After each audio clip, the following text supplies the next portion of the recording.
राधे राधे आप सभी को। जब हो गया तो 101 से चलेगा, अगले जन्म में 99 से नहीं चलेगा। जिसकी जितनी भजन में स्थिति हो गई है उससे वो नीचे वो नहीं गिर सकता। देखो, पहली बात तो दुर्गति हो नहीं सकती, नरक जाना नहीं है, स्वर्ग जाना नहीं है, दुर्गति होनी नहीं है।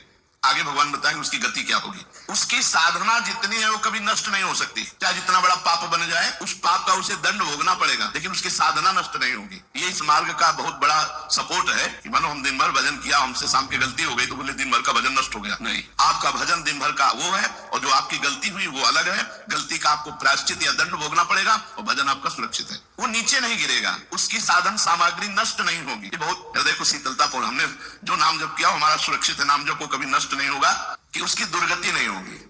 ये तो बस पक्की मान लो, नरक नहीं जाएगा, वो स्वर्ग नहीं जाएगा, मोक्ष नहीं होगा, लेकिन उनकी दुर्गति भी नहीं होगी। ऐसा नहीं है कि वो दुर्गति को प्राप्त हो जाए। जिसको अंत काल में भगवान का स्मरण नहीं होता उसका कहीं पतन तो नहीं हो जाता। अर्जुन का पूछना था, इस बात को लेकर के बहुत व्याकुलता थी कि बेचारा साधन कर रहा है, इंद्रियां बस में नहीं, मन में बस में नहीं, तो अंत समय भगवान का स्मरण नहीं होगा तो उसकी दुर्गति हो जाएगी। भगवान कह रहे पार्थ नैवेह नामुत्र विनाशस्तस्य विद्यते। हे पृथानंदन, सच्चे हृदय से जुड़ा था। भगवान जुड़ना देखते, रहत न प्रभु चित चूक किए की, गलत सुरत सह बार ही की। भगवान उसकी क्रियाओं को नहीं देखते, उसके चित्त को देखा, हृदय की बात देखी। वो भगवान से जुड़ना चाहता है, वो भगवान को प्यार करना चाहता है, वो भगवान से मिलना चाहता है, पर इंद्रियां वश में ना होने के कारण, मन वश में ना होने के कारण बार बार वो विषयों में फिसल जाता है, बार बार भोगों में पतित हो जाता है। तो भगवान उसका पतित होना नहीं देखते, भगवान उसका चित्त से जुड़ना देखते हैं। रहत न प्रभु चित्त चूक किए की, करत सुरत सरबार ही की। हृदय की बात देखते, सच्चे हृदय से भगवान में जुड़ना चाहता था। अब उसका पतन नहीं हो सकता, मरने के बाद भी पतन नहीं हो सकता। जितनी उसकी स्थिति भजन में बन गई है उसके नीचे वो गिर ही नहीं सकता। बहुत बढ़िया बात है। उसकी गति क्या होगी? आपने तो स्पष्ट कह दिया कि जिसका मन वश में नहीं, जिसकी इंद्रियां वश में नहीं, उसके लिए योग प्राप्त होना कठिन, अर्थात भगवत प्राप्ति होना कठिन है। जो तत्परता पूर्वक संयमित होकर अपने मन को वश में कर ले वो सुख पूर्वक भगवत प्राप्ति कर सकता है। पर उस साधक की क्या गति होगी जिसका मन, बुद्धि, चित्त, अहंकार ये वश में नहीं है और वो साधना करता है, नाम जप करता है, सत्संग करता है, स्वाध्याय करता है, पर इंद्रिय विजयी नहीं है, मन विजयी नहीं है। अंतिम समय उसकी भगवत स्थिति नहीं रहेगी, क्योंकि वो मन विजयी नहीं है, विषयाशक्ति है, असावधानी है। अंत काल में मन परमात्मा में नहीं लगा, विचलित हो गया, साधन से हट गया, परमात्मा की प्राप्ति नहीं हुई। तो हे कृष्ण, कृष्ण सबको आकर्षित करने वाले, हे भगवान, आप ही जान सकते हो, इस प्रश्न का उत्तर आप ही दे सकते हो कि उसकी क्या गति होगी।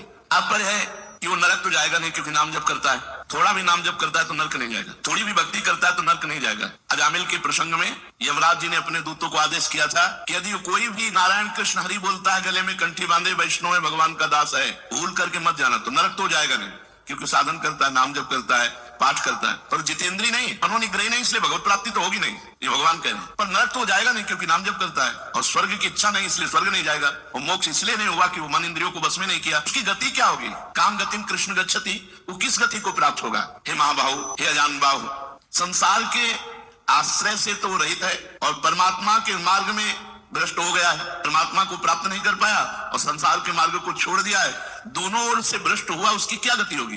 कहीं वो किसी बादलों की तरह छिन्न भिन्न नष्ट तो नहीं हो जाएगा? दोनों ओर से भ्रष्ट हुआ, अर्थात संसार मिला नहीं, परमार्थ में भगवान मिले नहीं, तो उसका समय जो परमार्थ में गया, जो भजन साधन में गया, वो सब बेकार हो गया, क्योंकि आपकी तो प्राप्ति हुई नहीं। क्योंकि किसकी क्या गति होगी इसका निर्णय तो सिर्फ भगवान कर सकते हैं। इस संशय का छेदन करने के लिए आपके सिवाय इस सृष्टि में दूसरा कोई नहीं हो सकता, इसलिए आप का गति कृष्ण, सृष्टि में दूसरा कोई नहीं हो सकता, इसलिए आप का गति कृष्ण। उसकी क्या गति होगी? भगवान बोल रहे हैं बहुत। उसका पारमार्थिक उद्देश्य भी नहीं बदलेगा। उसने उद्देश्य बनाया भगवत प्राप्ति, वो उद्देश्य भी उसका नहीं बदलेगा। हाँ, कितने जन्म लगेंगे ये उसका प्रयास होगा, प्रयत्न होगा।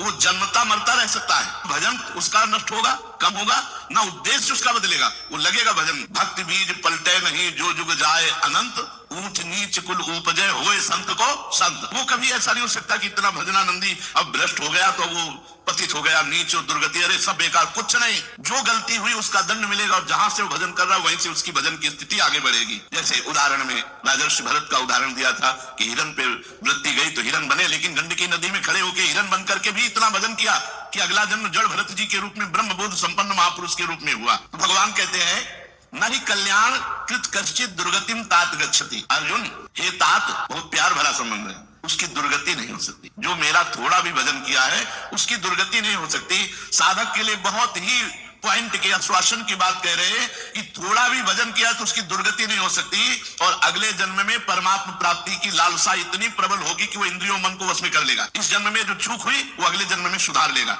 उसकी दुर्गति नहीं होने का तात्पर्य है कि जो मनुष्य कल्याणकारी कार्य में लगा हुआ है, जिसके लिए मनुष्य शरीर मिला है, वो कार्य कर रहा है, भजन कर रहा है, सत्संग कर रहा है, स्वाध्याय कर रहा है, ठाकुर सेवा कर रहा है, वो अपने असली कार्य में लगा हुआ है, पर उसका मन चलायमान है, उसकी इंद्रियां चलायमान, तो उसकी दुर्गति नहीं होगी। कारण कि उसका ध्येय चिन्मय तत्व तो भगवान में है, इसलिए उसका पतन नहीं हो सकता। मैं उसकी रक्षा करता हूं, तो उसकी दुर्गति कैसे हो सकती है? क्योंकि उसने थोड़ा भी सही मेरा भजन किया है। मेरी दृष्टि सर्वभूत हिते रता है, सब पर मोरी बराबर दया, सब मम प्रिय सब मम उपजाए।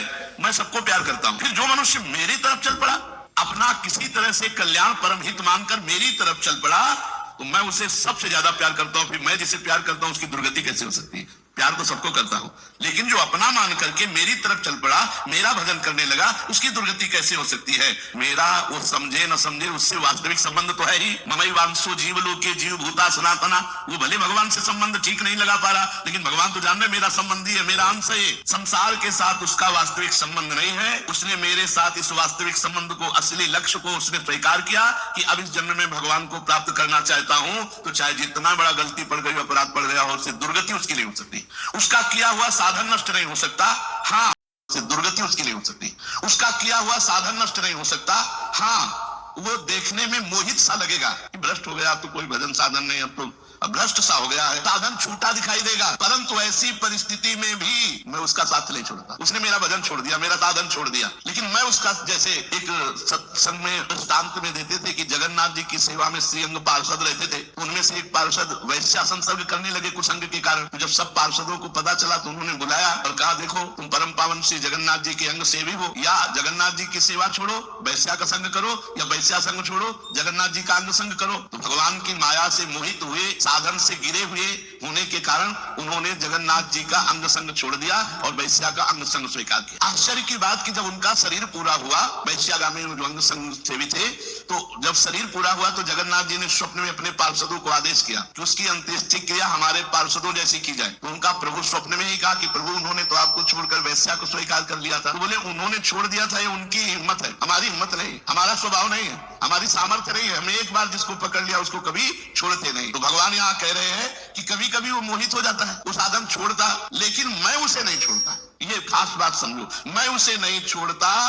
उसका किया हुआ अपराध, किया हुआ पाप, भले उसको थोड़ा समय दंड भुगताने के लिए, लेकिन मैं उसे छोड़ता नहीं। तो उसकी दुर्गति कैसे हो सकती है? इसलिए घटना घट सकती है। ये तो भगवान कह रहे हैं, मनमानी मत करना, कह रहे घटना घट सकती है। आपने अपराध किया, आपको पाप का दंड मिल सकता है, लेकिन मैं उसके अंदर ऐसी व्याकुलता पैदा करूंगा कि वो सब प्रपंच छोड़कर दौड़कर मेरी तरफ भाग पड़ेगा, क्योंकि मैं उसे नहीं छोड़ता। जैसे गोपियों में थोड़ा अभिमान आया, मैं अंतर ध्यान हुआ, लेकिन उन्हीं के बीच मेरे को जहां व्याकुल हुई मैं प्रकट हो गया। तो भगवान कह रहे हैं कि एक बार जिसके भीतर थोड़ी भी साधना चल पड़ी, थोड़े भी संस्कार भक्ति के पड़ गए, नाम जप करना, वाणी पाठ करना, थोड़ा भी भगवत काल, उसका कभी पतन नहीं हो सकता। जो संस्कार पड़ गया भक्ति का, क्योंकि सत वस्तु का कभी अभाव नहीं होता, तो फिर प्रभु गति क्या होती है उसकी? तो भगवान कह रहे हैं उसने गंगा स्नान किया है, उसने नाम जप किया है, उसने वाणी पाठ किया है, उसने ठाकुर सेवा की, वो कोई साधारण है? बहुत बड़ा धनी है। भले लोग भ्रष्ट हो गया है, भले इंद्रियां उसके कब्जे में नहीं, भले मन उसके कब्जे में नहीं, लेकिन साधारण जीव नहीं है। वो भगवान का जन है, उसने नाम जप किया है, वाणी पाठ किया है, ठाकुर सेवा की, धामवास किया, तीर्थ अवगान किया, प्राप्त पुण्य कृतान लोकान। जो बड़े बड़े याज्ञिकों को, बोले इतने यज्ञ किए, अश्वमेध यज्ञ किए, बड़े बड़े याज्ञिकों को जो सांगो पांग करते हैं, उन लोगों को स्वर्ग आदि लोगों पर अधिकार होता है। इसलिए वो पुण्य कर्म करते हैं तो पुण्य लोग उनको प्राप्त होते हैं, पाप कर्म करने वालों को नरक भेजा जाता है। परंतु साधक पुण्य कर्म थोड़े किए, भजन किए, तो जैसे किसी रास्ते में चल के उसकी वीआईपी व्यवस्था की जाए, ऐसी व्यवस्था उसकी होती है स्वर्ग में। जितने दिन उसको अगला जन्म नहीं मिलेगा, उतने दिन भारी व्यवस्था स्वर्ग में उसकी होगी। पुण्यवताम लोग जो बड़े बड़े पुण्यात्मा पुरुष प्राप्त करते हैं, इतनी अमुक यज्ञ किया, अश्वमेध यज्ञ की, सांगो पांग, उनको उसकी वीआईपी व्यवस्था होगी। प्राप्य पुण्य कृताम लोका नुषित्वा शाश्वती समाहा, उसको शुभ कर्म का परिश्रम, बड़े बड़े परिश्रम करके जो स्वर्ग आदि के भोग प्राप्त करते हैं, उसे न प्रार्थना करनी पड़ी है, न शुभ कर्म करना पड़ा है, न यज्ञ आदि कर्मों का सांगोपांग अनुष्ठान करना पड़ा है, उसकी ना स्वर्ग की चाह है, तो उसकी व्यवस्था होगी। शरीर छूटते ही दिव्य लोक में जाकर के दिव्य भोगों की व्यवस्था, क्योंकि मन चंचल था ना, इंद्रियां चंचल थी ना, मृत्यु लोक के भोगों, ले भोग स्वर्ग के भोग, सुंदर सुंदर जितने भोग हैं उन सब की बाहुल्यता, वहां भोगों की जो वासना बनी थी उसके अनुसार भोग, मान लो स्त्री के द्वेष से एक अप्सरा, दुनिया का सब वैभव स्वर्ग में विराजमान है,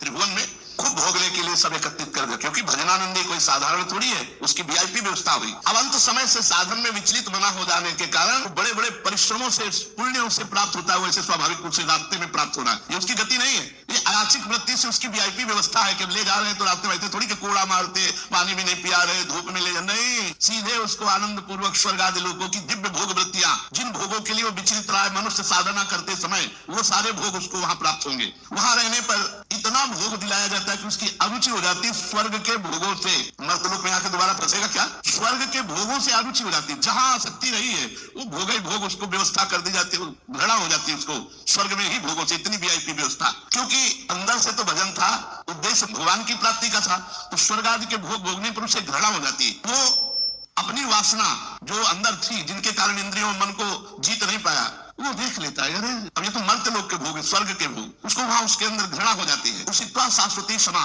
फिर उसे और ऊंचे लोकों में, अगर समय है अभी, तप लोक, जन लोक, महालोक, ब्रह्म लोक, ऐसे महान लोकों में उसे ऊंचे के लोकों में भेजा जाता है। और वहां भी इसलिए भेजा जाता है कि यहाँ के स्वर्ग के भोगों से रुचि, अब यहाँ के ब्रह्म लोक के भोग देख ले। भजन का फल है ब्रह्मादिक के भोग सब विश्व लागत ताई, नारायण ब्रज चंद की लगन लगी है जाए। जब ठाकुर जी से मिलने की चाह लग जाती है तो यही इसी शरीर में ब्रह्मादिक के भोगों से भी वैराग्य हो जाता है। भोग भोगने के उद्देश्य से नहीं, क्योंकि जो भोग भोगने के उद्देश्य से जाते हैं उनके पुण्य क्षीण होने पर फिर वो लौटकर मृत्यु लोक में आते हैं, इसलिए वो सीमित वर्षों तक स्वर्ग लोक आदि में रहते हैं। परंतु जिसका उद्देश्य भोग नहीं भजन था, योग भ्रष्ट हो गया है, सूक्ष्म वासना के कारण स्वर्ग आदि लोकों में जाएगा, उसका भजन नहीं क्षीण होगा। जैसे पुण्य आत्मा स्वर्ग गया, भोग भोगा तो उसका पुण्य क्षीण होगा, लेकिन इसका नहीं, इसका तो स्टॉक है, ये तो भागवतिक व्यवस्था है उसकी, ये ब्याज की व्यवस्था है। मूल तो ऐसे साधन संपत्ति है, देख लो कोई घाटे का सौदा नहीं, वीआईपी व्यवस्था होगी। मरने के भी बाद अगर चूक हो गई तो, और चूक ना हुई तो सीधे निकुंज चलना है। उसे यहाँ चूक हो जाए तो भी निकुंज जाना है, क्योंकि वृंदावन धाम है ना। अगर यहाँ शरीर छूटेगा तो यहाँ स्वर्ग थोड़ी ले जाएंगे, देवताओं का प्रवेश है नहीं, यहाँ तो वृंदा सखी सहचरियों का है। वो बहुत वर्षों तक उसके भोग सुविधा की सीमा नहीं रहती,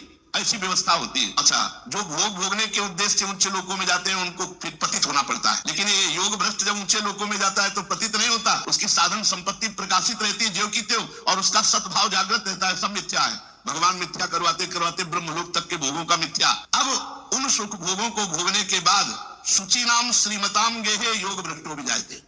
अब यहाँ जब प्रकट हुआ, कब उसका जन्म होगा, कोई सीमा रखी जाती है, अरुचि, अरुचि सीमा रखी जाती है। जब तक उसे भोगों में अरुचि नहीं होगी तब तक ऊपर के लोगों को भोगों में उसे रखा जाएगा। नरक वरक तो जाने की बात नहीं, वीआईपी भोग। जब अरुचि हो गई, अरुचि होगी ही, क्योंकि वो भगवान का भजन करता रहा है। वो ऐसा नहीं कि विश्राम मान ली कि अप्सरा मिल गई, विमान मिल गया, स्वर्ग मिल गया, यही नहीं, उसकी यात्रा नहीं रुकेगी, उसका भजन उसको छूटेगा, उसके अंदर जलन पैदा होगी, अशांति हो जाएगी। ये सब भोग नहीं चाहिए, मुझे भगवान चाहिए, चलो ब्रह्म लोक, वहां भी ये नहीं चाहिए। तो अब शुचि नाम श्रीमताम गेहे योग भ्रष्टो भी जायते। अब योग भ्रष्ट जब मृत्यु लोक में लौटा तो जगत पूज्य घर में पैदा हुआ, जगत पूज्य घर में श्रीमान, सारा संसार जिसे झुके ऐसे घरों में पैदा, उच्च कुल, भक्ति संपन्न। श्रीमान का मतलब होता है, एक लौकिक शब्द होता है वैभव संपन्न, लेकिन भागवतिक वैभव संपन्न महापुरुषों के घर में उसका जन्म होता है। और लौटने का कारण जो है, उस कारण को भगवान जानते हैं, उसकी बहुतायत कर देते। स्वर्ग भोगा, ब्रह्मलोक के भोग भोगे, और यहाँ सारे भोग उसके दे दे, ये ले, अरे भगवान का दास है कोई और, ये ले, ऐसे घर में पैदा किया। अब उसकी जो साधन संपत्ति उसको खोल देते, अभी तक बंद रखा, हानि नहीं हो सकती। अब जो भी जन्म हुआ, जैसे अपने लोग अब जो भी स्कूल जाते हैं, स्कूल से पढ़ के आते रहता है, माँ नहीं टिकेगी, पिता नहीं टिकेंगे, सब मरेंगे, तो मेरा साथी कौन है, मेरे जीवन का लक्ष्य क्या है, क्या यही उद्देश्य है। तो बैठ जाते एकांत में, और संत जन आते थे, वो श्री राम जय राम, जय जय राम, श्री राम जय, कीर्तन कराते थे, तो वही याद था, श्री राम जय राम, जय जय राम, श्री राम जय राम, जय जय राम, बस नाम जप करना निश्चय हो गया। 13 वर्ष के उसको भागो, ये देखो उत्तम कुल ब्राह्मण के घर में, और पूरे साधु महात्माओं का सानिध्य, और पिता पूरे स्वयं महात्मा नंगे पैर हल जोतते, बड़ी कठिन परिश्रम के द्वारा वो उदर पोषण करते। और संत महात्मा 8-8, 10-10 संत महात्मा दरवाजे पर, बच्चापन से ही क्या बन, अब मुझे संसार से भाग, किसी ने हमें सिखाया नहीं, भागो संसार से और भगवान की प्राप्ति करो। तो मनुष्य जन्म में जो ही जन्म लिया से साधन संपत्ति खोल दी गई। अब वो साधन में एकदम चिपक गया, क्योंकि पीछे जहां चूक हुई थी, ऊपर से नीचे तक सब समुदाय भोगों का देख लिया, अब उसका अंतःकरण साधना से परिपूर्ण होने लगा। वो जो अंकित संस्कार भोगों के थे वो अरुचि पैदा हो गई।